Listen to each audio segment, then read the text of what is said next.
The way I see it is you've got two choices. You can either keep pretending like nothing bad's ever gonna happen to you, and then when it does, you're saying, uh-oh, or you can get ahead of what's coming so that when it does, not if, you're ready for it. And you're sitting pretty, sipping on Mai Tais next to the pool, working on that Caribbean suntan, because you got it covered. So folks, it's time for you to learn the truth about money. It's time for you to take back control of your money so that you are ready for what's about to happen. By doing that, you're setting yourself up for absolute success. No matter what comes your way, you're ready for it. And that's what I want for you, and I want to help you with that. So go to chrisnoggle.com and sign up for the Wealth Webinar. We do them every Wednesday at 1 p.m., and you need to be there because it's time. For over 90 years, we've been crash testing our cars in the tireless pursuit of automotive safety. At Volvo, safety's been first since 1927. We've saved millions of lives with the invention of the three-point seatbelt in 1959. At Volvo, we've made driving safer for you and them. Visit safety.finleyvolvo.com to learn more. So they say if you give a man a gun, he'll rob a bank. But if you give a man a bank, he'll rob everybody. The good news for you is Private Money Club runs solely on peer-to-peer relationships, which means no banks allowed. So finally, there's a community for real estate entrepreneurs where it is truly a win-win solution. This community is a place where you can connect with other lenders and other borrowers, and the end result's massive growth for you. You get to build your real estate empire, and you get to do it solving other people's problems. So if that sounds like a place you want to be, well then join us. Go to privatemoneyclub.com/Kelly. And if you want $500 off, just add the code Kelly500 and I'll knock $500 off the Premier membership. We'll see you on the inside. Welcome to the Kelly Cardenas podcast, where attitude is everything. I want to thank all our sponsors out there. Mr. Chris Noggle is a great friend of both of ours that is with this man on the show today. But he is the relationships that this guy builds and the connection point that he has. That's the reason why he's a sponsor on the podcast, and he's been rocking with us since the very beginning. I also want to do a huge shout out to Jim DiGiulio of Finley Volvo Cars of Las Vegas. For me, there's only one choice, honestly, when you're buying a car. And the reason why is not because the car, is not because the price. It's because the service and the experience. And my wife and I experienced this for the first time ever in a car buying experience. My wife was so excited to go. And that's how you know that Jim delivers on the highest level ever. And I want to thank every one of you that is out there listening, especially Mr. Gino. Gino has been rocking with the podcast also. Big shout out to him.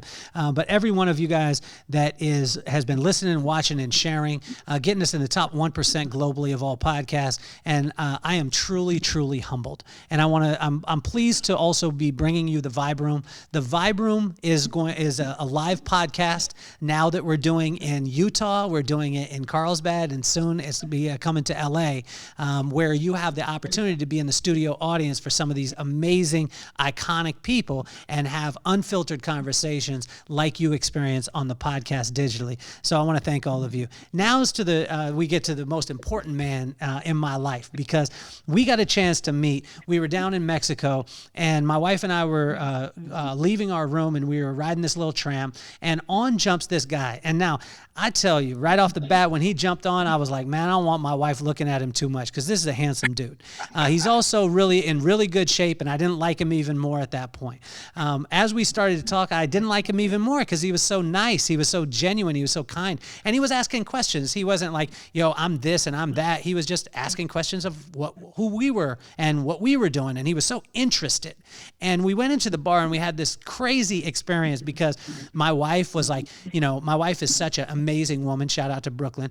But her and Justin connected. I didn't want her looking at him too long. It's like looking into the sun. He's so handsome it could burn her eyes. But we were at the bar, and this dude rolls up, and we're talking about, back and forth. And this guy comes in, and he's just like, all the things you're saying is wrong. And you talking about the investing, this is the downside of it. And Justin, as opposed to flexing like he's going to do throughout this episode, simply was kind, looked at him, talked to him, asked him his perspective, and let the guy just keep it moving, which he should have. And he should have went home. At first, my wife and I were thinking, this was this guy's friend, and they're just giving each other a hard time. Come to find out, it was a stranger that was just trying to throw his opinion and his limited beliefs on Justin's abundance mindset. So Justin, him and his dad, they ran a farm-to-table food service, which was on the East Coast. It was Heartland Foods. The company generated over $87 million, and during the pandemic, it absolutely exploded. And what happened was Justin said to his pop, "Hey, Pop, like, we got a valuation. We need to sell this thing because most likely this bubble is not going to happen ever again." They ended up selling it. When he sold it, he got became the managing partner of Kerns Capital, which is a hedge fund, which we're going to be talking about, that is has under management of excess of over $15 million. So, but also too, more than him being a hedge fund manager, more than him being, exiting a company, that was absolutely phenomenal. For me, the reason why I wanted to have him on the show is because of his heart, because of his character, and because of his integrity. So please welcome to the show, Mr. Justin Freishtat. Wow. Is that not the best intro of all time? Give it up for Mr. Cardenas. Jeez. That's just, yeah. When we met down in Mexico and I got back, I was talking about it with my wife. I was like, there's this incredible soul I met. And I was talking about you, and just, you talk about me asking questions. You are one of the best person I've ever met that asks targeted, probing questions that just bring out the best in people. So I want to give you that compliment right off the bat. Well, thank you so much, man. And I saw, like, if you follow, which you should, if you're not following Justin on socials, you're not alive, or you haven't been on Instagram. But also too, you're not interested in multiplying your money. So if you're not interested in multiplying your money and taking your investments to the completely different level, this episode is probably not for you. But when you look at you on social, like I saw a post the other day, and you took us on a tour of the house in Vegas, and a lot of times people will see that stuff. Okay, phenomenal view, which we just talked about. Yeah. Justin, let's talk about live. Are we going to have a vibe room at your house overlooking Vegas? It's already done. We're going to do it. There we go. So, but a lot of times when people see a house like that, they think everything is perfect. They think, oh, wow, he's got everything. He's handsome, got a beautiful wife, great family. Everything's going perfect for him. Can you speak to that? Yeah, it's just not the case, I mean, it's always in business and in social media, it's a double-edged sword. It's like, if I don't flex, people think that I don't have it. And if I do flex, people think, he's superficial.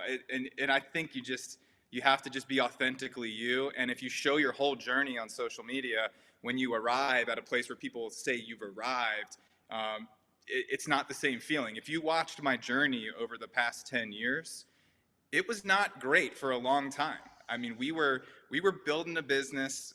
I was living in a tiny little apartment in the beginning, and then a condo. And 10 years into this, I'm still in a little townhouse building a business. So, there were no cars.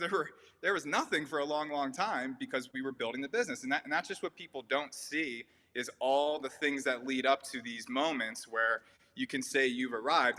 I don't see it that way. I just entered the next chapter of where we're headed, and I just think you need to live out loud so that you can show what's possible. I know a lot of people that are really successful that don't want to show it because of the hate, but I think we have a responsibility to show everyone on social media that it's possible. There's enough propaganda out there trying to make you think small. It takes people like us to show that it's possible, to inspire others, and that's just the way I see it. Well, one of the biggest reasons why I wanted to have you on the show, number one, I think you're an amazing human being, but we had a conversation on the top of the penthouse that night, and you began to tell me why it was so important for you not, after the exit, and for those of you just joining the show, company, Heartland Foods, had revenue in excess of $87 million. They ended up selling that. And you told me a reason why it was so important for you after an exit for you to continue the journey. Can you talk to that? Because that impacted me more than anything on the whole entire trip, man. There's a lot of things, but I just think when you have to know your identity, your wiring. Like, I know I'm a high dopamine individual, and if I have blank space on the calendar, I think it's Grant Cardenas said blank space on the calendar is how you meet the devil. I just know that if I'm not being productive, I'm going to be destructive. So I've seen this with a lot of people. They when they're not prepared for the next thing, depression, like all these things come in, because it's hard to understand it when you're in it, but it's all about the journey. You're never going to arrive at some place where now we cruise and we don't do anything with our lives, Well, you told me a story about your pop and how this wasn't the first time. Like, this wasn't the first time of building a business, and that you looked at it and said, like, I've got to be this for my wife. I've got to be this for my family and for generations to come. Can you talk about that a little bit? Because that's the part that a lot of people won't share. And I promise I won't share it with anybody at all. It'll just be between you and I. And everybody that's watching the podcast. Yeah, no, it's something everybody knows somebody that made a lot of money and then lost it all. I mean, you can ask anybody. It's a very common story, from professional athletes to people who win the lottery, people who sell businesses. It's a very different skill set to be a successful business person and make money, and knowing how to protect it, multiply it, and be an investor when you get the money. And typically the type of personality that's really aggressive, that takes tons of risks, that becomes successful in business, that attitude needs to literally flip-flop once you receive the capital. Because if you go out into the investing world with that same aggressive mentality, you're going to lose all your money. And that's a hard lesson a lot of entrepreneurs learned. And my father had to learn that. When I was growing up, I was, I guess, around 12 years old when he sold his first business. It was wildly successful, millions and millions of dollars. And my family's not a family that comes from money. He had no direction on what to do with it, right? So call it bad luck, lack of due diligence, all these things we have to learn the hard way. He lost his whole net worth in a Ponzi scheme, and that individual that did it is in federal prison the rest of his life, but you don't get the money back. So tough lesson to learn. I mean, it just destroyed my family, right? I mean, within a year, hindsight, best thing that ever happened to me as an individual, because I got to live that loss and tragedy as a child to basically ground myself into, okay, I can't let this happen to me as an adult. And that's how I became the way that I am about investing. I did all the research first before I made the money, and which was really interesting, because I felt like I could be the hedge fund manager that I am today before I had any money, and it was because of what I went through growing up. So I focused on, how do we protect it? How do we multiply it? What do the really wealthy people know that we don't know? And these are all the things I got obsessed with growing up, just to make sure that never happened again in our family. So talk about some of the specifics, because, when we hear of someone losing it all, sometimes we don't understand the emotions that maybe a 12-year-old goes through. And I mean, because that's a freak out moment. I mean, at 12 years old, you're the guy that had the go-kart, right? Because I remember the kids that were like, we called it, like, if you had a go-kart, you were rich. If you had that GT bike, all of you out there listening, if you had a GT, like, you were rich. If you had like name brand cereal, you were rich. But take us to that 12-year-old, like, you're Richie Rich at the time, looking like him too, because you're that handsome. And then, bang, it happens. Tell us about some of the specifics that you're going through and some of the circumstances that hit you during this time. Yeah, like, if we look at what happened to the adults in the situation, my mother fell apart, depression. My dad, same thing. They fought their way into a divorce over the whole situation. So within a year, I'm living in this mansion with a skate park in the basement. To your point, I had a local ice rink was getting new boards, and my dad literally bought the rink, the boards, and he was going to build me a rink in the backyard.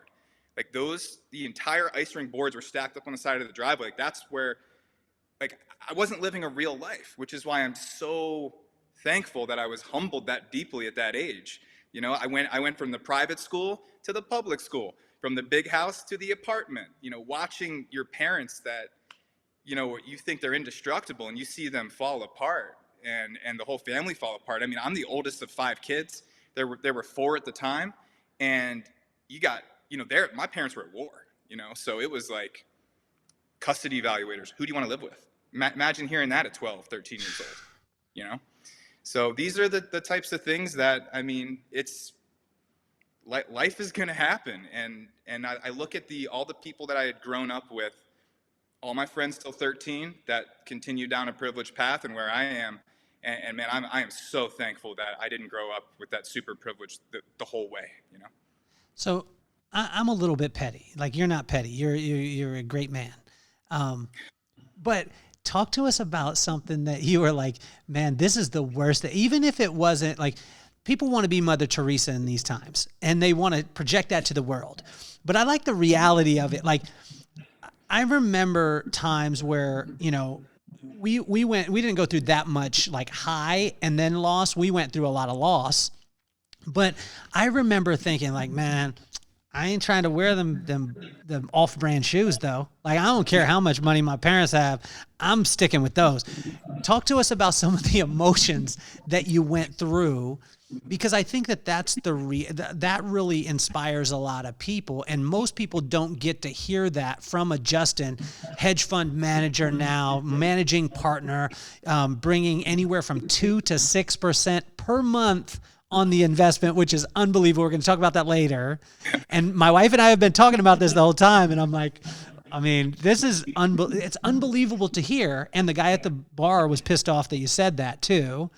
Yes, he was. But at 12 years old, what are the things that you're being petty about? You know what I'm saying? Yeah, man, what am I being petty about? Yeah, it was because I played hockey growing up. Like, hockey was everything to me. It was how come this kid's got the new skates, the newest stick, the stuff like that. You know, that was never an issue for me. I never had to think about it. The resources were there, and then all of a sudden they weren't, and things got a little weird. I missed a season of hockey because there just wasn't money for it, or, you know, there's things like that happened, and you know, I can't even really remember everything that happened, but I remember what it did to me is it made me kind of just go into a hole. I became very socially removed. I didn't go to homecomings in high school. I didn't go to proms. I developed this crazy social anxiety, which, like, was a quality that I hated about myself so much. It became the only thing that I worked on and focused on, and that's crazy to think. I'm on stages. I'm on this podcast with you today. A kid that was scared to go to prom. Wow. How did it affect relationships with girls during that time, and relationships with your buddies? Like, you know, because sometimes, I mean, I watch the kids. I went to the park yesterday with my son, and I would like to think I'm raising my son as a respectful young man, all this stuff. But I watched like 6 kids at the park. And if you're listening and you're in Carlsbad, you know where I live. And if it was your kid, you need to snatch his butt up. But there was like 6 boys, and there was 1 girl, and the girl was like a girlfriend of one of the boys, and all the kids were like, hold his hand. And they were just nailing this boy and this girl, and you could tell that the little boy that was hanging out with the girl that was taller than him, by the way, so he had game, you could tell that this little boy, I mean, kids are cruel at that age, like cruel, but not knowing it. Talk to maybe some of that cruelty, or how did it impact the relationships with the girls or the friends that you had? Yeah, there's one specific thing that comes to mind when you say that. I had this happen in high school. I would think I was right about 16 years old. You know, I had gone down a path of anger, blame. You know, I'm not in private school anymore. My parents have ruined my life. Like, I was a major victim in my mind until about 22 years old. And in high school, I was lashing out. Middle school, too. I was sneaking out. I was getting into trouble. I was drinking. I got caught smoking weed. and I had got it from like the star basketball player in varsity, and we had a really important game coming up. My parents tell his parents we're all grounded. He doesn't play in the game. Now the whole high school is blaming me, and that was tough. I was brutalized. I remember being bullied so bad that I didn't get on the bus. I'd walk home. I'd go in the back door of my house when I'd come home through the woods because I was scared they'd be out front waiting for me. Like, that was like serious trauma and hate. I mean, to your point, kids can be brutal. I was ganged up on pretty hard. And I think that's a lot of the reason why I shifted into this entrepreneurial thing is I got a job in a different county in high school. I did the bare minimum school. I took work release. I worked overtime. I just started grinding, and I just focused on myself. And I was like, oh, well, I mean, I've ruined my high school experience. It's over, and I'm just going to go focus on me. And I just got obsessed with that. How did you construct the vibe of that? Like, people, we were talking about it earlier today. I got to speak to a group of kids, and I was telling them, I said, the difference between a person buying something from you or investing with you, even if it's the exact same price, exact same product, is the vibe that the person brings in. But you have this vibe of like, you know what, I'm going to move forward out of it. And it doesn't seem like, to me, even through your smile, and you can hear it in his voice if you're listening, but if you're watching, you can see it in his countenance. You didn't turn it as this negative fuel, like, I'm going to show you that I can. I don't feel that from you at all. But that could have happened. How did you move the vibe in the way that you did? I'm not sure I'm going to give myself that much credit. I mean, I did do things like I was working that overtime so that I could buy a car because I thought it would impress girls. You know, I was doing all that stuff that you go through. And I was super proud. You know, I got that Hyundai Tiburon. I was like 17. I had a V6. You know, I was on top of the world. I love cars, and that never went away. So part of that was trying to position myself, validate myself, build a place in the world when I had pretty much been completely broken and just didn't know if I was going to make it in life. The same thing happened college. The only reason why I got into college was because I had a hockey scholarship. I mean, I transferred in with a 1.9 GPA. I never got out of college. There was nothing there for me. I think I changed my major 5 times, and I just didn't fit the society mold. And I thought there was something wrong with me. I was depressed. And when I got out of college and took a 100% commission sales job, it all clicked. I was like, and I never went back to school, and I've been an entrepreneur ever since. I found my lane. It all makes sense now, you know? So I don't know, maybe I just developed this thing where I just felt like I was meant to struggle. And if I was going to struggle, at least I was going to struggle forward and build something doing it. And I've always had that chip on my shoulder where like, it's just, I'm going to figure it out. I'm going to get it done. I don't need anything from anybody. But then that changes because people, once you realize that people are the ticket to everything is relationships, then I realized, okay, I just need to become the type of person that other good people want to have relationships with. And then I just went all in on figuring out myself as a human being. What was that paradigm shift? I mean, some people have like, I would like to think of The Notebook, you know what I mean? The movie, The Notebook, or you think of some romantic movie and they have this paradigm shift and they see like, they see something and then bang, it happens. But I've never had that happen in my life. It hasn't ever been that beautiful. Generally, it's me like losing a business or doing some stupid and then, losing a ton of money. There was a time where I lost, I talk about it in, I think it was less than 6 weeks. I lost 1.2 million in less than 6 weeks. And now I can talk about it and laugh, but at the time I was like, man, this sucks. Like, I don't want any of this stuff. What was the paradigm shift that helped you to realize that the relationships are like, I believe that deals are addition, relationships are multiplication. And it's almost I was about to say square root, but that wouldn't be good. But it's like the compounded multiplication is relationships, and deals or transactions are addition or subtraction. When did you learn that? And how did you learn it? Yeah, this is interesting.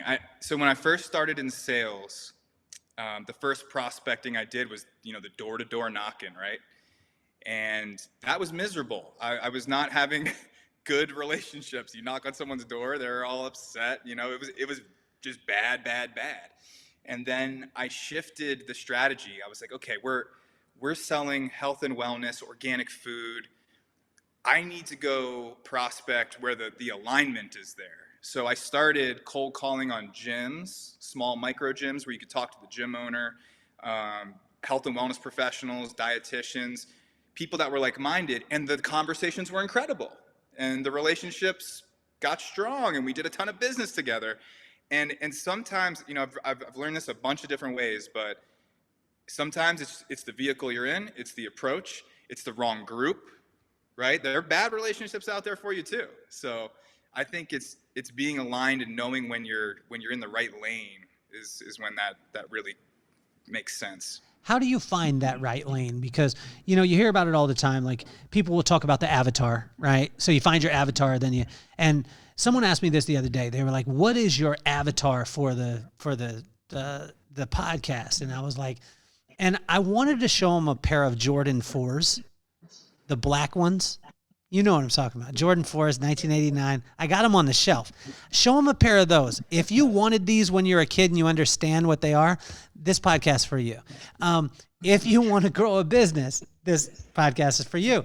And so I went down the line and I was like, man. And then I looked at the demographics of the podcast and it was like 50% women, 50% men. From 14 to 60, we're 25, 25, 25 in the demographic. Wow. But how did you find like that lane?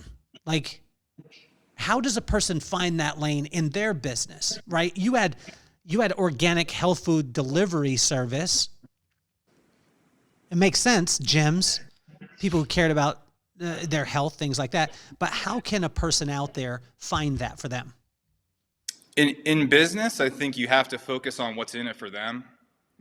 I don't think people want to have a conversation if you approach them of, hey, I want this, I want, it's never going to work. You have to lead with value, right? So I would always go talk to these gym owners and try and figure out how I could add another revenue stream to their business, and then also at the same time provide a benefit for their clients, right? Win-win.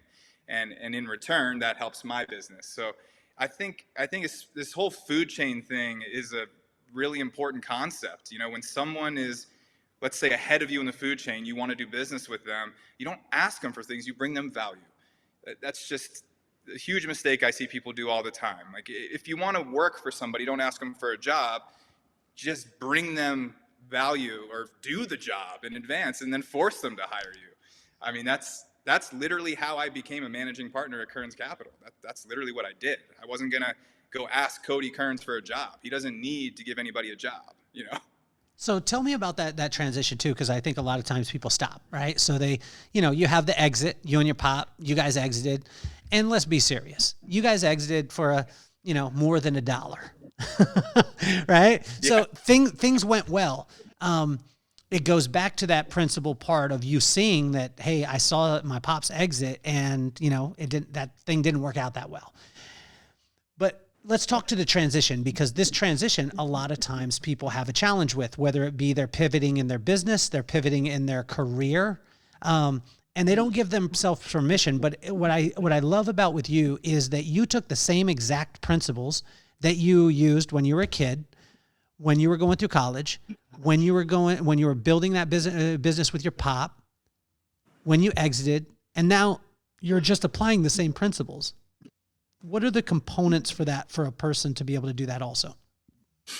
Oh man, it's interesting because I was already in my mind working on it before we sold the company. I mean, other than the business we were doing, I mean, investing, real estate, all these things were, if not the same, more interesting to me. If I could have picked my dream job at any point of the last 10 years, it would be what I'm doing now. Like, it wasn't what I was doing. Okay. I think that's kind of an important thing to say, is that although we were building this business that had a great mission, we were helping people get healthier, It was an insanely difficult business. It was miserable, working 100 hours a week, really thin margins, trucks on the road, massive utility bills for these walk-in freezers. It's a nightmare of a business, the food business, right? So I knew I didn't want to be in that business. So when the opportunity was there to get it sold and move on, I was already ready. I just knew, and this is something I see a lot, people exit, and whatever the next thing you do, it's either got to feed your soul more than what you were doing before, or it's got to be bigger than what you were doing before, and hopefully both, right? Yeah. So that's what I was looking for. I was like, I love people. I've got all the sales records in the food business, but I want to sell something higher value. I want to work with extraordinary people that are doing extraordinary things, and that's what my day-to-day is like now. So I think sometimes you have to humble yourself and realize I might not be in the right vehicle. This might not be serving me, and you might be making a lot of money, but if you're miserable, it's probably not the right vehicle, right? So I didn't enjoy the amount of time I sat in the car driving around seeing clients. I do enjoy going to masterminds in Mexico and meeting Kelly Cardenas. That's a lot of fun, right? But let's talk about that mastermind thing too, because like I had a friend come to the Vibe Room, right? So we did in Orem. We just had that. Over 200 people came out. We sold it out. It was amazing. We had Sean Whalen come out. We had Spring Benson. We had James Dixon. We had Mirko Mangum come out. Becky Brissell, who's the executive vice president of the John Maxwell Company. There was people in the room that were like, I didn't know these existed. And I said, honestly, this world, the most powerful people in the room weren't the people on stage. They weren't the people sharing. They were the people in the audience. And it was the connection point. Can you talk to the mastermind kind of idea and thought, and why getting together in groups like the one that you're doing in Miami is so important? This is the biggest revelation that I've had in life and business in the past few years. The sale of our company is why I started going to events and masterminds. I kind of was like, I got to figure out what's going on in the world. I got to figure out what I'm going to do next. I need to meet some people. I need to find some new partners. And by doing that process, going to an event where everybody's supposed to be super successful, it's intimidating. I remember that feeling. I avoided that for the first 10 years of my career, and it held me back a lot. Looking back on it, held me back a lot. The second I committed to going out and going to these masterminds and getting uncomfortable, getting around really successful people, that changed everything. That's why I'm doing what I'm doing now. I've had more growth in the past year, than I had the previous 10 years combined, and it's all because of other people that I met at these masterminds. So if you're the type of person that's a little like, $5,000 to go sit in a room with people, it's a scam, blah, blah, blah. It's like, you spend $100,000 to go to college, and where'd that get you? It's like, it's just, paying for proximity, the higher cost of the ticket, the more you're going to get out of it. But you have to go with intention. If you just show up, nothing's going to happen. You got to have a goal. Like, am I here to meet a person? Am I looking for an opportunity? Do I have an opportunity to present to someone, right? These intentional activities of why I'm going somewhere, even if it's, I just don't know what to do for the rest of my life. I just want to go see what's going on. But you just have to have intention, because you just don't want to end up being a seminar junkie that goes out for entertainment and never takes any action. But how you seem to balance it. I don't really believe, well, when I say that, I don't really believe in balance. I believe in being 100 wherever you're at, right? So when you balance something, you're going to be 50% in one, 50% in the other, and then you're going to fail in both. But you seem to have both, where you have an intentionality, but you allow things to flow. Because I've been around super intentional people that I smell it on their breath when they walk up, right? And so when I go to a mastermind, when I'm at these things, whether I'm with Chris Nagel or, that we're at the Vibe Room or we're at Secret Knock or Prosperity Camp, when I'm at those events, like, I can see the person that was like, wrote down the goals. They need 17 deals before they leave. And I'm like, that's the dude that gets none. And then there's the guy like you that is intentional, but then you bring Justin to the table too. talk to us about this art. How can a person understand that? Because if you do go into these, you go to Prosperity Camp, you go to Secret Knock, you go to Chris Nagel's events, you go to the Vibe Room, you do these things, but you go in like, I'm coming out of here with the deal. Like I said, you generally come out empty-handed. Always. How do you do it?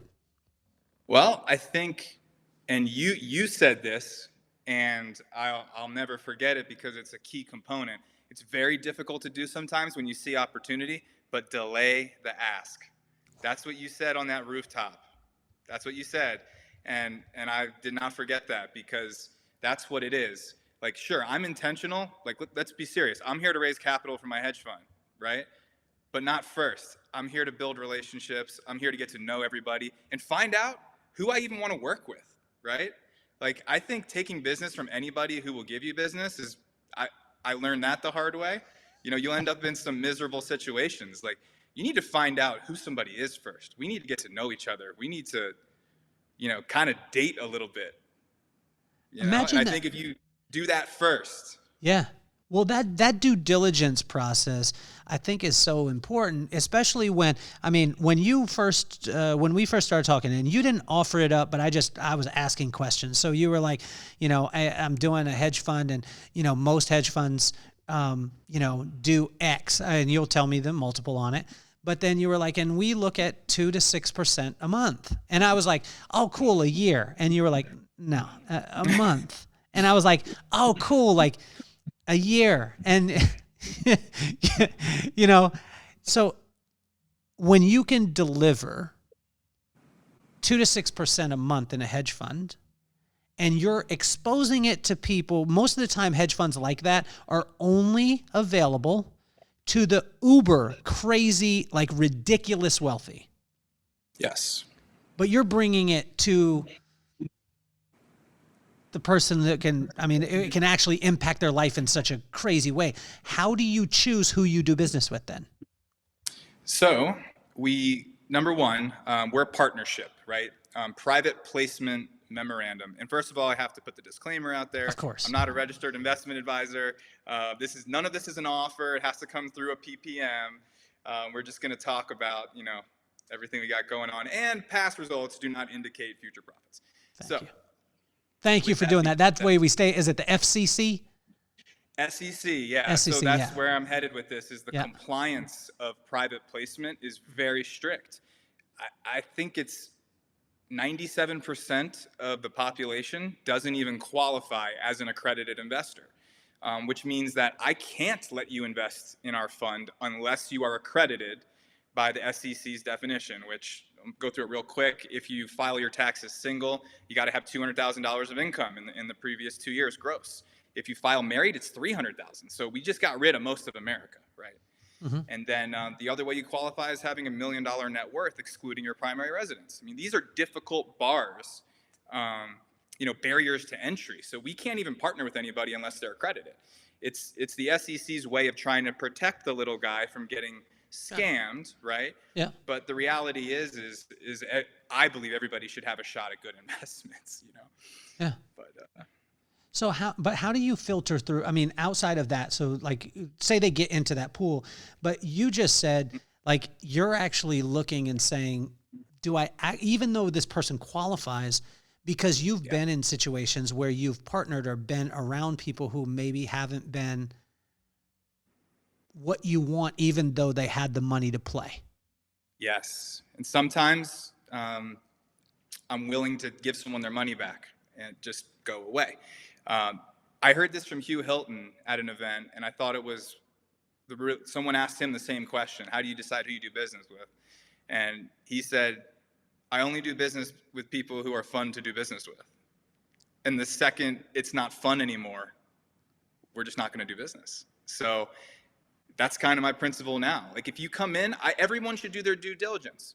But if you come in right off the bat grilling me and you think I'm a crook, you think I'm going to steal your money, like, I can get that vibe off you, and I'm like, look, just go somewhere else. We're going to be partners here. And that's not how you start a partnership, Due diligence is different than trying to figure out how someone's going to screw you over. How did you reconcile, because I think one of the coolest things, and you see this, how did you reconcile the relationships with mom and pop and everybody? Because when you see someone who connects on a level that you do, they're really okay with who they are. And they're really okay in their situation. Doesn't mean their situation is perfect, but it means that they've reconciled. So when you went through some challenging times, when you're 12 years old, mom and dad get divorced, there's money involved, there's money that goes away. This can cause a lot of frustration. How did you reconcile those relationships to continue on and not let that cycle continue in your own marriage? Yeah, so this is deep, but back towards that moment when I was 22, I remember the day everything changed for me. And I was listening to an audiobook, driving to a sales appointment. It was called No Excuses by Brian Tracy, one of my favorite ever. And something, for whatever reason, just clicked. That I was like, wow, I have been blaming everyone else for everything instead of taking accountability for everything in my life. That was the moment that changed everything. And then I started thinking about it, and I'm like, my parents did the best they could to give me a good life. Doesn't mean they are perfect. None of us are. But like, you got to be grateful for whatever launch pad you have. You're supposed to be better than the generation before you. And I think a lot of us, I see this all the time. People are so frustrated with their parents or, whoever. They're just going through their own growth too. And if you're ahead of them, that's something to be grateful for. And that's a tough perspective, but that's when it switched. Now I have nothing but grace for everyone that has a good heart. We all make mistakes. We're all going to go through tough times, but you got to have grace. So Justin, when you went through those things, how is it, like, how do you continue to have the empathy, right? So this is the $1 billion question for me, because when you've struggled through, when you've pushed through, when you've done all these things, a lot of times we get to the point and then we see someone who's struggling in it and they're kind of moaning, complaining, whining, right? Which is normal. It's because where they're at and the lens that they see the life through. I struggled with empathy for a long time in my life because I was like, dude, I didn't have those things. I did this stuff like you. And then I started to realize that because I had a lack of empathy, people didn't even listen to anything that I said because they were like, I don't care if it's good advice. You're not being cool about it. So your vibe is way off. I'm not. And then it would frustrate me even more. Like, why don't you just come? I'll show you how to get there. And how were you able to work through this and keep empathy as a part of what you're doing? I'm still struggling with that. I do find myself from time to time being able to identify someone's problem. It's a simple solution for me, and I just want to help, right? And sometimes the worst thing you can do is try to help somebody that's not looking for help. So I just stopped doing it. The only thing that I would say to people, unsolicited advice is just never taken well. But in a conversation where, and this happens with my friends, I've had some extreme growth and there's a lot of people, it's somewhat complex, I guess you could say. And all I can say is I stopped saying like, don't make excuses, blah, blah, blah. Stop saying stuff like that. It's just, hey, like, you hold the pen and you turn the page, you get to write it tomorrow. And every time that you keep writing this same story, you're solidifying that as your life story. So just ask yourself, is that the story I want to write again tomorrow? In the last couple episodes, I got a chance to share something about my pops. My pops would ask me about running with the mufflers off. And running with the mufflers off meant that you didn't really have to care about other people's feelings. You just got to speak what you were feeling at the time. I just had this happen with my daughter yesterday because she was going through a couple things. And I said, well, how do you feel? And she was like, well, I feel like this is the way that they're feeling. I said, no, stop. I said, how are you feeling though? Like if no one was involved, no one's emotions were involved, how would you feel? It was a completely different answer. She was like, then I would tell them they need to buck up. You know what I'm saying? Like, and I was like, and my daughter's 14 years old, and this was so cool. And my dad would talk about this. I think a lot of times a person like yourself, again, you have to have empathy. You're amazing at what you do. You don't want to hurt people's feelings. But let's go into I'm going to fire some questions at you. But the caveat is you have to run with the mufflers off, meaning that there's no emotion, there's no one's emotions, there's no one that didn't get hugged by their dad enough or their uncle was mean to them or whatever it was. And I want to hear Justin's advice in these things with running with the mufflers off. Is that cool? No filter. No filter at all. So growing your business.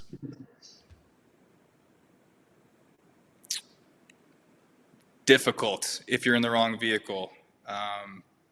Focus on the skills. If you have the skills and it's not growing, you might be in the wrong vehicle. Getting ready for the things that will come with success, because you did it. 10 years, you were preparing for the exit, right? So if you were giving someone advice on getting prepared for the explosion that is going to happen, because most people don't get prepared for the best case scenario, they prepare for the worst. What would you say to somebody? You have to believe it before it happens, or it's never going to happen. That's the first thing. And you don't have to know how to get there. That's the funny thing about everybody wants to know how.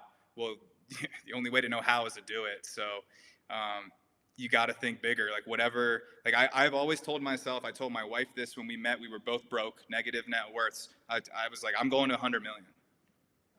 I don't know how, but I really, truly believe that in my soul, going to 100 million. I'm not there yet, but it's going to happen, right? Like you're only going to go to the depths that you can dream, period. So who cares what anybody thinks? Dream things that don't even make sense.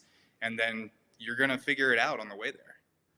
You said that super wealthy people are privy to things. Earlier you said this, that they're privy to things that other people don't understand. So if you were giving advice to someone on the way to 100 million, but was still living in the apartment, what things can they get in line so when the 100 million comes, that the 100 million doesn't turn back into zero?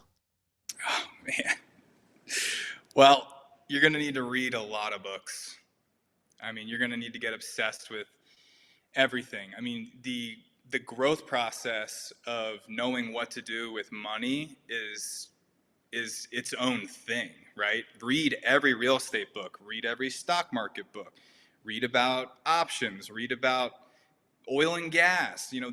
And you'll find your vehicle, your niche. But if you subscribe to the nobody beats the index, dollar cost average into the S&P 500, you're never going to be wealthy. That's not how people get wealthy. Not by dollar cost averaging into something that makes 8% every year and then has every 10 years it gets cut in half. Like that's not a recipe for success. So the first thing you have to do is reject everything that 99% of people are going to tell you. If they haven't done what you've done, don't listen to them. Why is that such a hard principle? People want to, they're about to dive off and do something, start a business, their whole dreams, and then family member goes, oh, you might lose everything. Be careful. And then you have doubt and you quit. And you don't even get started. So that rule of 5 thing is so important. Like when I was small and I had no connections, when I was rolling around in that car doing sales calls, the 5 people that were closest to me were people that I didn't know.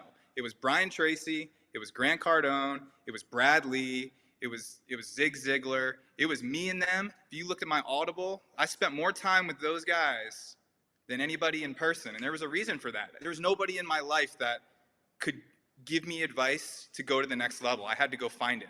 Now I'm in the room with those types of people and I can get that one-on-one interaction. But until you get there, you're going to have to just vicariously control your rule of 5. How can a person get prepared in their marriage and their relationship for financial prosperity? Man, these are deep questions, man. I think you got to get clear up front because before you're ever going to have that financial prosperity, you're going to have to be on the same page on what it's going to take to get there. There's going to be weekends where we don't go watch football with our friends, right?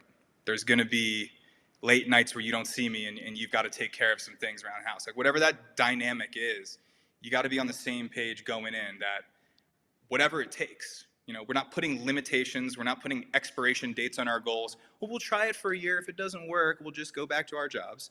I mean, what if I said that with Heartland Foods? It took us 10 years for it to work and then sell. It's like, you don't know when that moment's coming. So you have to burn the boats, burn the ships, whatever you want to call it.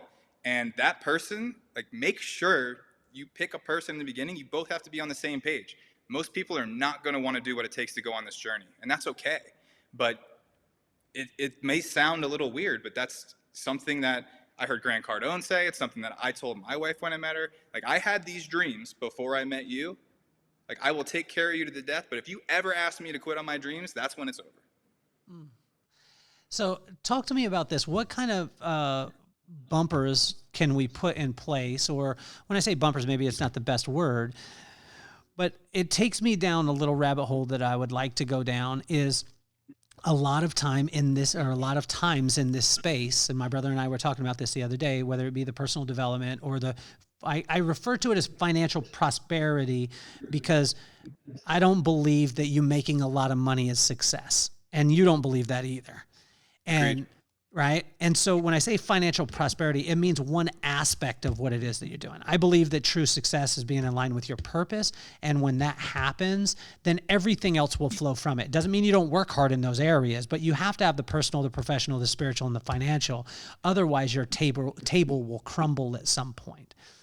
Yeah. But what things, when my brother and I were talking about this, we were saying that a large portion of that community that's in the personal development side, and which I'm in, you see amazing trajectory in financial prosperity, but then you see the destruction of the family.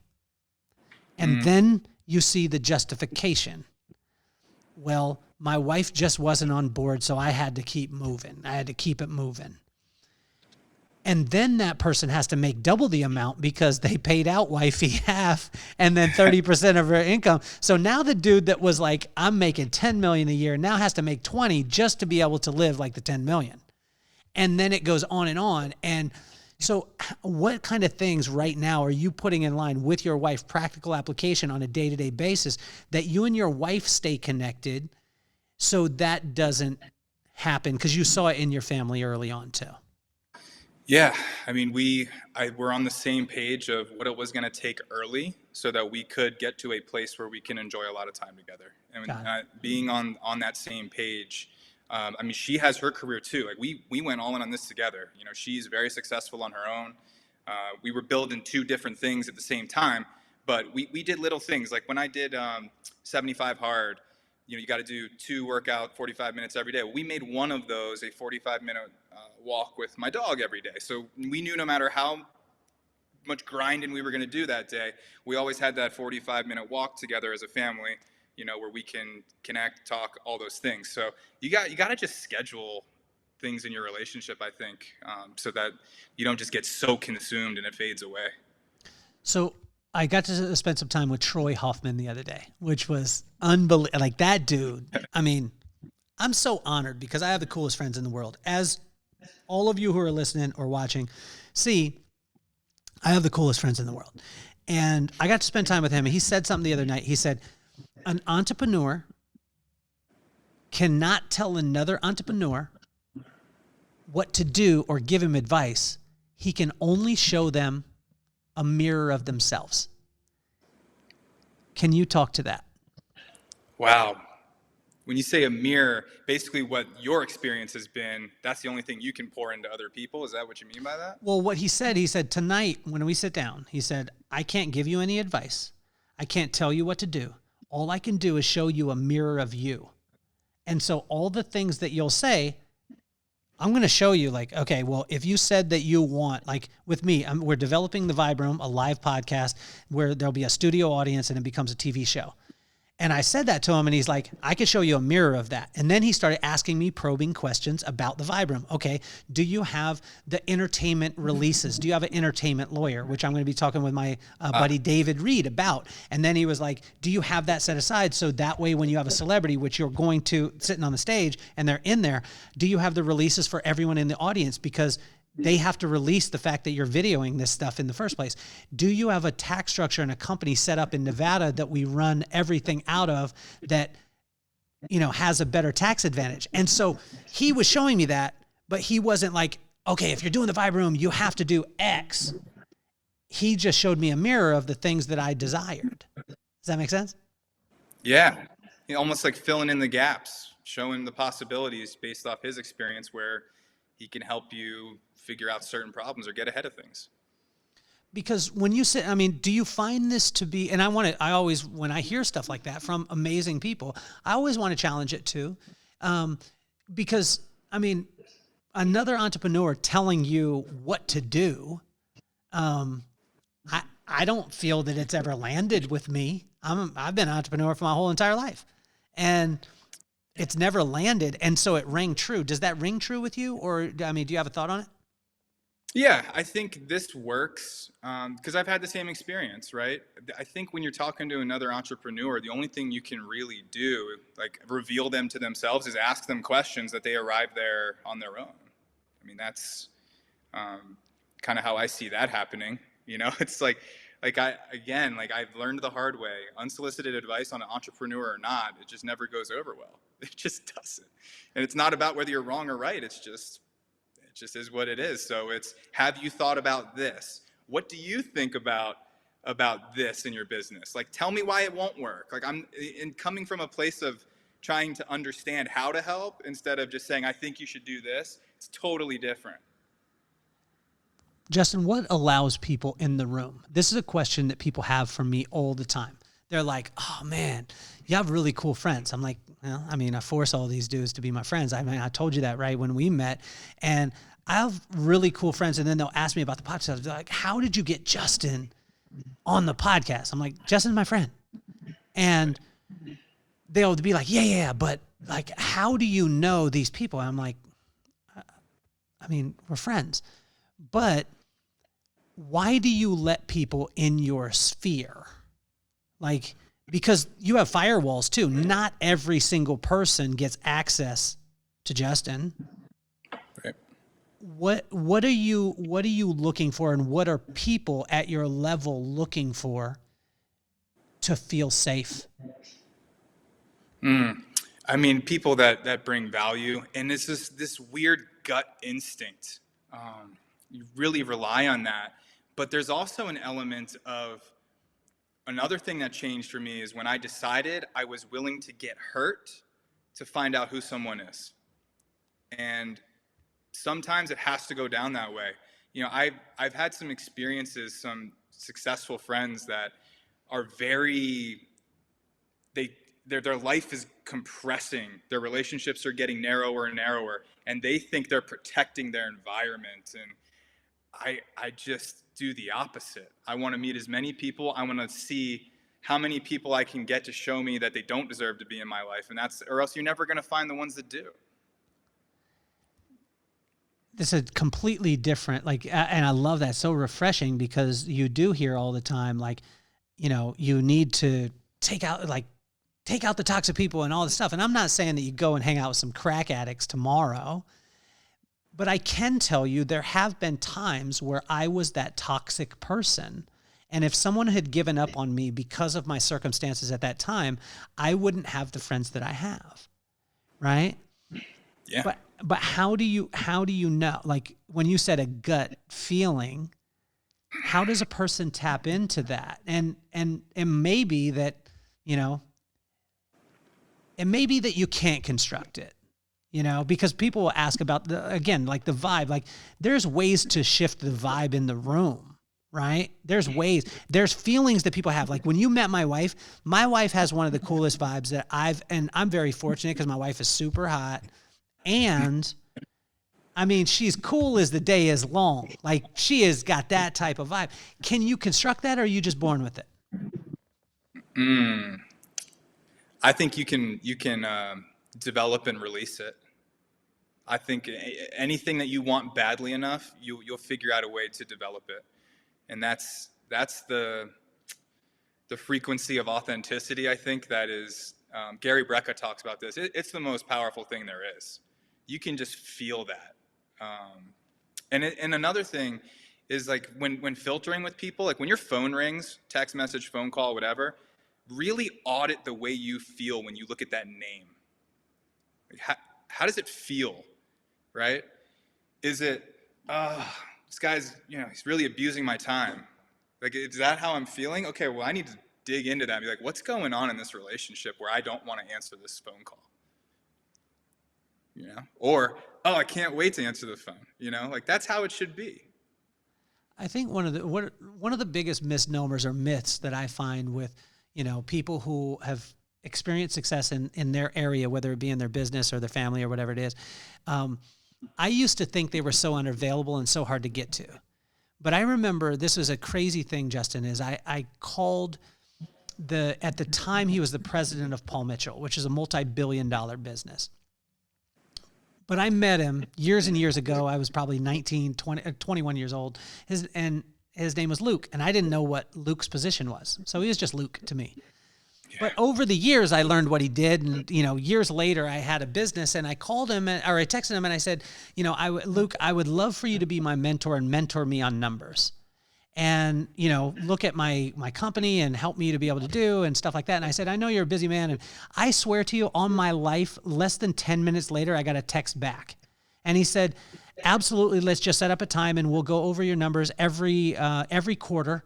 And then we'll see how it goes. And I was like, holy cow, I'm about to be mentored by the president of a multi-billion-dollar company. And so I texted him back right away. I said, why did you take my text and why are you willing to do this?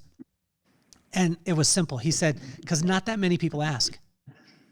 And I realized at that time that super successful people were the most available people that I've ever met in my entire life. What was some of the myths on this journey? Because you're living a life right now, Justin, that not that many people live. And you're not bragging on that. I'm bragging on it for you. You're experiencing things. You can look to the left or to the right, I don't know which way it is, and see a view right now that most people in their life won't see unless they come to the Vibe Room in Las Vegas. So then we won't show them then. We won't show them. But what are some of the myths that you debunked on your journey? Yeah, it's a lot of what you said. I mean, you will never know if the person sitting next to you at an event is broke or has $100 billion. It's just, and you realize this as you become more successful. You're the same person. Nothing changes, right? You're just different zeros, different experiences, better relationships. But there is something, and to your point, no one asks. There are a million people in my life that I wish would ask me for help. They're not looking for it, right? So when I do get somebody who's really interested in bettering themselves and they want my advice and help, I'm just flattered. I'm like, like that whole food chain thing. Like, I know people above me, I got to bring them value. When somebody wants to bring me value from below, like, I want to pour into them. I want to help them. I want to save them some time, Like, we can learn this the hard way. I think the smartest thing you can do is save a lot of time and talk to someone who's already done what you want to do. Like, this happened the other night. I got a direct message from a young lady. She's in her early 20s, getting started in real estate. She wants to talk. She happened to be in Vegas. So I'm like, let's go to dinner, right? The whole evening, just poured everything I could into her to help her. And she was incredibly grateful. And it was super rewarding for me, right? So the people above you, they want to help you. So which one is more rewarding to you? Going to dinner with a guy that is where you want to be and him pour into you, or going to dinner with the 21-year-old girl who's starting? Which one is more valuable to you? Pouring into other people, for sure. Because that feeling of, I don't think there's anything more rewarding about your success than when you can give it to someone else. It's just, I can't describe that feeling. There's no anxiety. There's nothing except, wow, I see my younger self trying to get better in front of me. And it feels amazing. When I'm in front of the person ahead of me and it's an intense conversation, like, that's a lot of weight on me. I actually don't enjoy those things, but it's necessary. And that's a big key to success, is just, you don't do the comfortable things. You do the necessary things So yeah, I mean, sitting with someone ahead of me is way more stressful than trying to, lift somebody else up, for sure. What are you looking at that point? Like, this girl, what would get her another time or another batch of your time? Like, after going and you pouring into her and she calls you back, what are some of the things that would cause you to want to pour in again? Action and implementation. Here's what I tried. Here's what I did. Why did this happen when I tried this? It's very different than the dreamer who sends you a message like, I'm thinking about starting this. I'm thinking about. Probably not going to get my time. If you are actively trying and adjusting and looking for a course correction, like, let's get into it. I'm here to go to war with you. What do you wish that you could unlearn about financial prosperity? Unlearn. I've been doing a lot of unlearning. At this point, I think the biggest revelation, I just unlearned this, is the way you look at statistics. I think this is what buries people. You can look at any statistic, and it can be the reason why you don't do something, or it can be the reason why you do it. And this is why most people quit, is because it seems like the odds are just so against you. But we're not thinking about the reality of that. The odds are based off average, which is a very low bar. So I think I'm probably going to get these numbers wrong, but it doesn't matter. It'll illustrate it.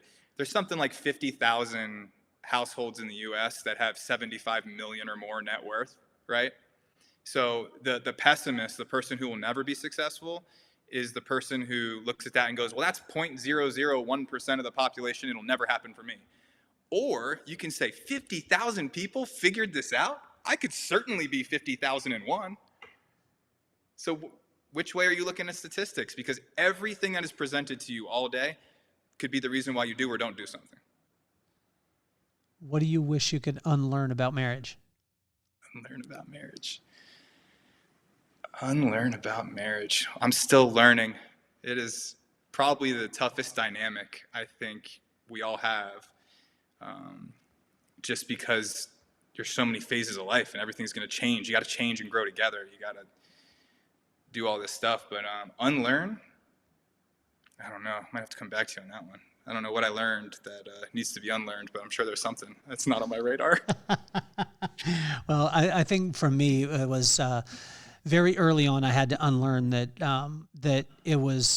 I didn't realize that it was okay to be okay. And so I thought, because of what I learned growing up, was that you fight, you get back together, everything's good, and that's what passion is, and that's what love is. And I had to unlearn that, and my wife helped me to do that, because she's not a fighter at all. Don't get me wrong, she'll punch me in my throat. But she's not a fighter, as far as like she's seeking to understand, and she's one of the best listeners. And that was a thing that I had to unlearn about marriage. And she's glad that I'm working on that process now, because before I was like, no, we need to fight it out. And she was like, that's not the way that it should be. You know what I'm saying? It just clicked for me. And this is, I was at an event, Onward 72, highly recommend it. It's all about learning about yourself, how you are showing up for other people, relationships, all that. Had a big revelation there about marriage. The person you're married to, not the same wiring as you. It's okay for them to have a different journey. And some, like, me, like this A-type bull was like, this is our vision. Like, we're doing this. And it's like, I was kind of like pounding her and driving her towards my goals and ambitions, thinking that like we had to be exactly the same. Totally wrong. I should not ever tell her what her journey is. She should have the freedom to be her own person and have her own goals and whatever, all that stuff. So I've had that revelation of just support, How can a person get prepared to exit their business? Like, if you were to give them like three actionable things that they could do right now, even if they're looking at it as a legacy business, which I didn't understand these concepts. I didn't understand a legacy business, as opposed to an enterprise business. And when I learned the paradigm, it shifted everything. Because for a long time, I was like, I'm growing the business. And then one of my friends went to exit his, and he was like, you need to have an enterprise side and you need to have a legacy side. And I was like, well, what do you mean? And so we worked it out. And so we had the EBITDA on one side and we had the legacy side on the other. And it helped me because when we went to sell our business, it prepared me, but I wouldn't have been prepared had I not had my friend named David Hamilton to sit down with me and tell me these things. What 3 things from Justin's experience can a person get ready right now, even if they're not even thinking about selling their business, that they can, just in case it happens? Yeah. We learned these hard lessons. I mean, systems, if you want to sell your business, you need to invest in systems as you're growing. You don't want to create a problem and then implement a system to fix the problem. And it's very difficult when you're small and you're only a certain level of profitability to reinvest all that capital in systems. It's expensive, but that's what is going to build your valuation. You're going to have to invest in the technology, in the system, something that you can literally hand over to someone else. If there's no systems and it's just, well, I do this and that, if you are the intellectual property and the business doesn't survive without you, you do not have a business that can be sold. So I think the systems, investing in that early, and then when these private equity companies look at your business, they're going to want accounting done certain ways. They're going to want all these things that are probably not your skill set. So I would say, like, I don't want to be the smartest person in my business. I want to hire the best person for that role, that position, and taking a back seat early and putting those systems and the people in place is what builds a business that you can sell. What about once we do sell, and then the multiplication of your investment, or the multiplication, because that's the business that you're in now. You multiply and help to be able to compounded multiply people's, income, or some people it's their savings or whatever it is, but you're looking to be able to have that money work. What would be the top 3 things that a person could look at? And the normal, just that normal person, because a lot of people count themselves out. They look at and say, the 50,000 that have would you say 75 million or 750 million? I think there's like 50,000 or so families with 75 million or more. Okay, 75 million or more. A lot of times people count themselves out. Oh, I can't invest because I'm not blah, blah, blah. What would be your advice to anyone about the multiplication of your investments? So I think there's 2 phases. The first phase is your road to an accredited investor. We got a big problem in this society where there's things like the Acorn app, Robinhood, like literally round up the pennies of your charges and invest. Like, you can hit a home run, 10x your money. If you only invested a penny, you got 10 cents. So in the beginning, the investing, everybody wants to start the 401k, dollar cost average. I completely disagree. You have no business investing until you've invested in yourself, right? Like, all of that capital in the beginning that you have excess, like if you only have 5-10 grand to invest, don't put it in a stock. Put it back into yourself. Go to a mastermind or take a class where you can get more skills that are going to increase your income. Or presentations really matter. Like, I played hockey. This is all fake, right? If I only had 5 grand and my teeth are jacked up, I'm going to get my teeth fixed. That's a very good investment, like things like that, right? So, and then once you're an accredited investor, now you have the world open to you, a suite of products that are real investments. Until then, all you can invest in is a derivative of a real investment. That's what a stock is. Somebody else got rich, and then they're going to give you a little derivative of it. Same thing with a real estate investment trust. People that think they're investing in REITs, like, it's not real estate. You're getting a derivative off of the real estate. So let's just skip that whole thing. Invest in yourself until you're accredited. Now you're accredited, you're making a lot of money. You actually have some real firepower to put into real investments. That's the only way you're going to get wealthy. Wow. I've never heard it put that way, ever. It's phases, right? Because the reality is, in the private placement space, minimum investment on this stuff's 100 grand. Like if you don't have 100 grand liquid, like you can't participate. So let's not like think about thousands. Like as you start to accumulate cash, put it into a bank account and just let it sit there. 5 grand, 10 grand, 20 grand. And then once you got 100, okay, time to go make my first big boy move. It's the reason why there's silence is because that's completely opposite. It's amazing how, when you're talking about these things, debunking, but the crazy thing for me is the closer and closer I get to the stuff, the more and more facade that I've seen, right? So when I from a distance, I would look at, when I was a kid and you told me about you going to dinner with this 21-year-old and, and giving her advice and pouring into her. And I was like, what do you want to get the next dinner, for you to pour in again? You're like, I would like her to have applied some of the things and then come back with results. You didn't say like, I need $40,000 for my hour of time. Right. And what's crazy, Justin, is every single one of my friends, every single one of them, that's either a founder, a CEO, has exited companies that are worth millions, multi-millions, decamillions, or even in the billions, has said the exact same thing. And I said, what do you want from it? Is there a cost involved? Do you want equity in their business? They said, I want none of it. I want pointed questions. I want the person to apply it, and then I want to hear the results. Yeah. Rinse and repeat.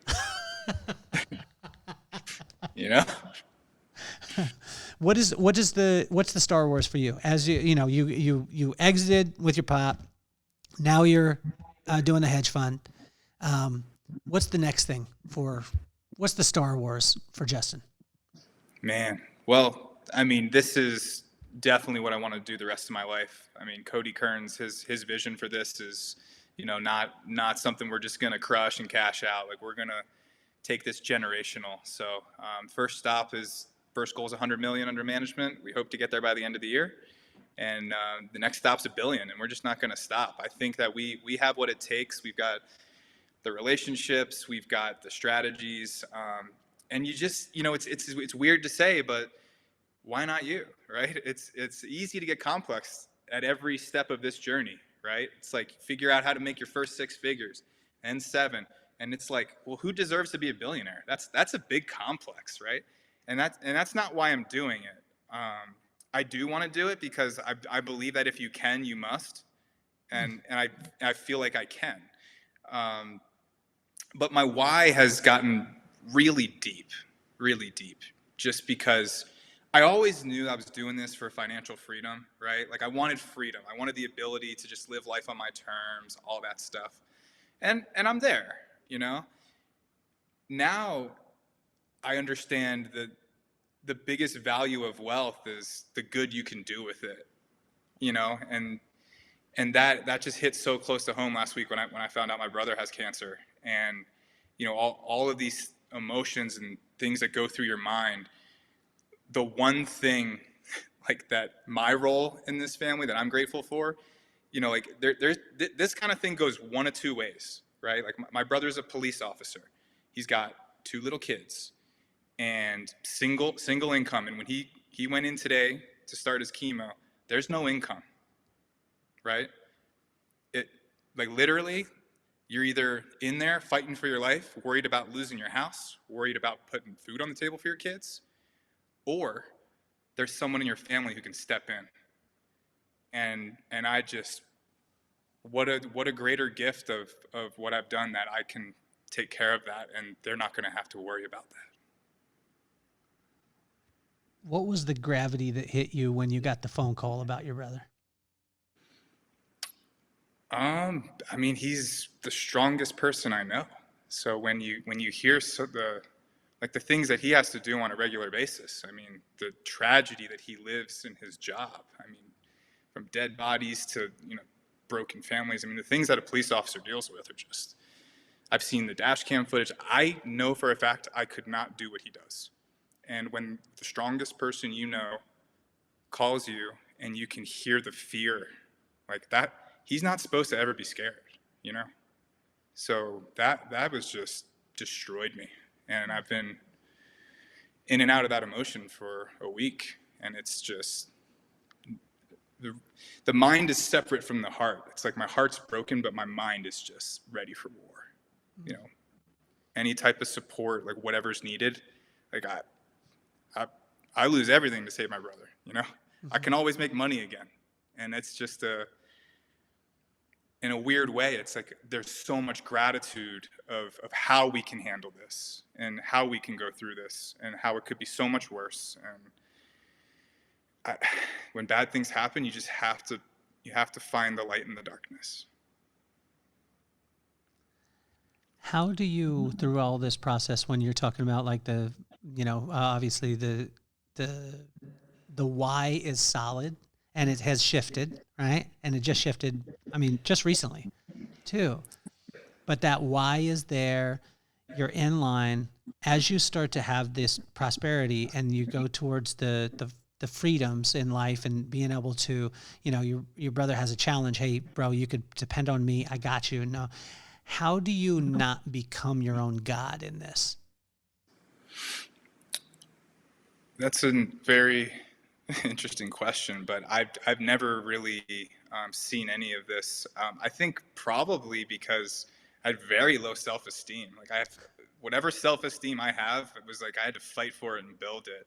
And I again, like kind of like giving my time away for free or being able to step in to help my brother. Now it's like, okay, well, public servants do great for the world. Well, so do entrepreneurs, like we're going to do that too. So yeah, like there's going to be a lot of other people that I help with this money.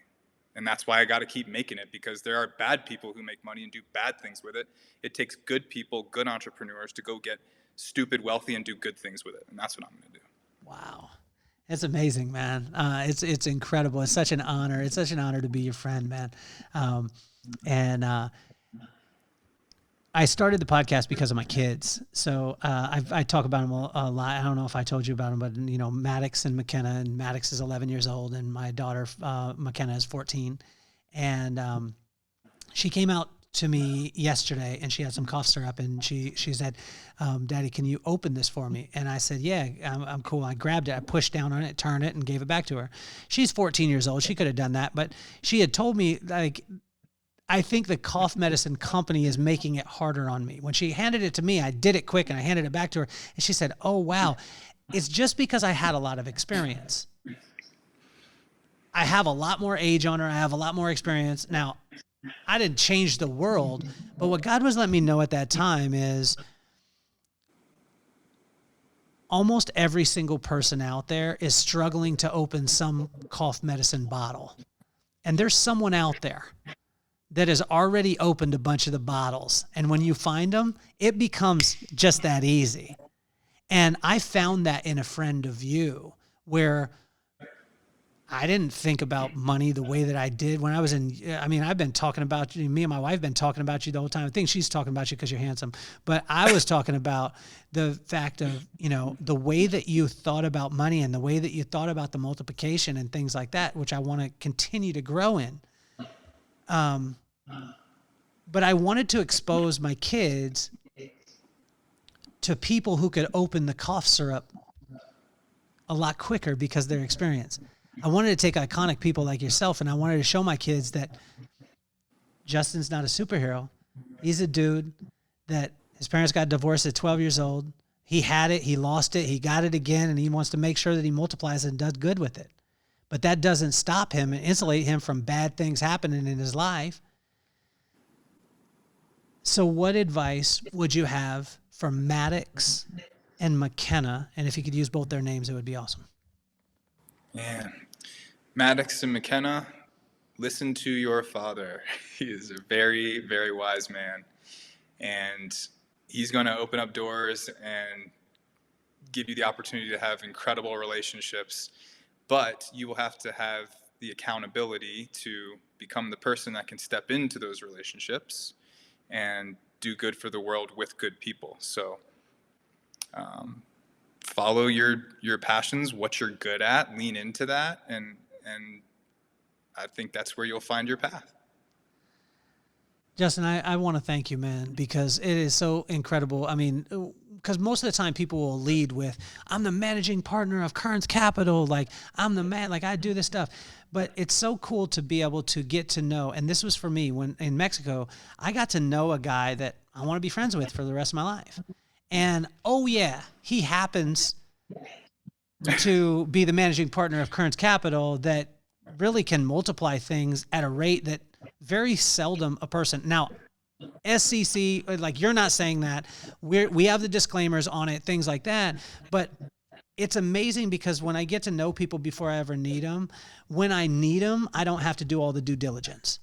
Does that make sense? Because I know what their character is. And I want to thank you, man. I mean, it's just unbelievable, the person that you are. And the good that you want to do. And when you speak about your brother, man, like it hits home, man. It makes me well up because my brother is my hero. Hopefully he'll be the one that goes out and works hard because I don't really want to. I'd much rather him do it. So then I could just reap the rewards. I'm just joking with you, man. I'm kidding with you. But I want to tell you how much I appreciate you, my brother.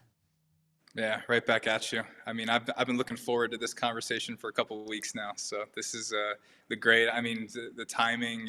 This is the first time I've publicly talked about my brother, and I was talking to my wife about this. I was like, I don't know if I want to talk about this. It's like, I don't know if I want to post anything. And I posted this morning, and I felt like I had to, just. It was kind of therapeutic in a way, I guess. No one knows how to act and how to get through this stuff, but it's been good to talk about it. And I was telling my wife, I was like, of all the different podcasts that I could go on to and talk about this first, I'm literally going on with an empath. I couldn't think of anybody else that I'd rather have this discussion with. So thanks for having me. Well, do me the favor, look into the camera right now, and if we all erase ourselves, the people watching, the people listening, they all erase themselves. It's just you and your brother in the room. What do you say to him?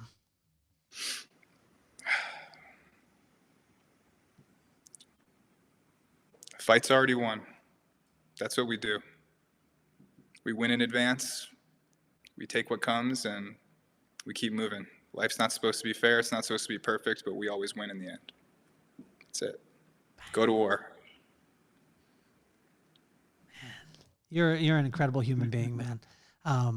Now's the time to check all the sponsors, do the things that you need to do.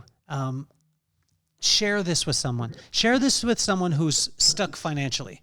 Share this with someone who maybe doesn't think that they can, who's going through a challenging time, who's building a business and sometimes thinks that they're in a tunnel. I never think there's a light at the end of the tunnel because there's no tunnel. But if a person is working and they're doing the right things, but they're not seeing the results of it, share this episode with them because this man didn't see the results for over 10 years and now wants to do good with it. But that's not the end of it. And it's not just, hey, he's kicking back and going to, Bora Bora for the rest of his life. He's still in it, and he's making sure that other people are going to succeed at a higher level, and he's wanting to lift people up. And so share that with them. I want to thank you all for helping us get into the top 1%. And, but for me, numbers, that's not the reason why we do it. I really want to make an impact, and to make an impact by phenomenal people who happen to do great things. So, Justin, it's been amazing. I can't wait to have you on again, and I can't wait to see you. Hopefully I'll get to see you sooner than later, my man. Sounds great. Thanks for having me. You're officially off the hot seat. All right.